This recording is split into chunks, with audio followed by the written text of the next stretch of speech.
নারীর শোভা আরও বৃদ্ধি পায় কপালের টিপে। এক বিন্দু কালো টিপ সংস্কৃতি ও নারীর আত্মাভিব্যক্তির উজ্জ্বল প্রতীক। উৎসব ভেদে টিপের রং বদলায়, সেই সঙ্গে বদলায় নকশাও।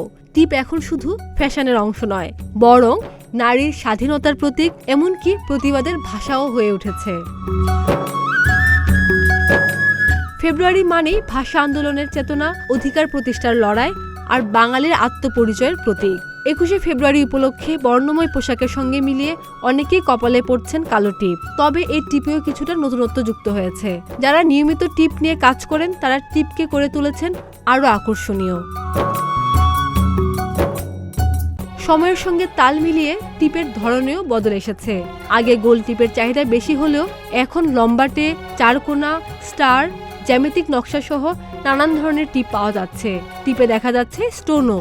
একটি টিপ কেটে অন্য টিপের উপর বসিয়েও নকশায় ভিন্নতা আনা হচ্ছে। টিপের এই ভিন্নতায় আলাদাভাবে বলতে হয় বর্ণ টিপের কথা।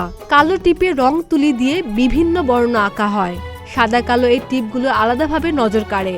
রঙের বদলে কাপড়, ফেল্ট পেপার, বক্রমের ব্যবহার হচ্ছে এখন টিপে। এক রঙা টিপে এই উপাদানগুলো বর্ণের শেপে কেটে বানানো হয় এসব টিপ। কালোর জায়গায় এখন অবশ্য লাল, মেরুন টিপও পড়ছেন নারীরা। টিপে বর্ণ বা 21 লেখা থাকলে সেটা বেছে নিচ্ছে অনেকে। মুখের আকৃতি অনুযায়ী পাল্টে যাচ্ছে টিপের ধরন। গোলাকার, পানপাতা বা হার্ট শেপ মুখের আকৃতি যাদের, সাধারণত তাদের চেহারায় সব ধরনের টিপ মানিয়ে যায়। চেহারা লম্বাটে হলে গোল টিপ আর চৌকানো মুখে ছোট টিপ পরলে মানিয়ে যাবে।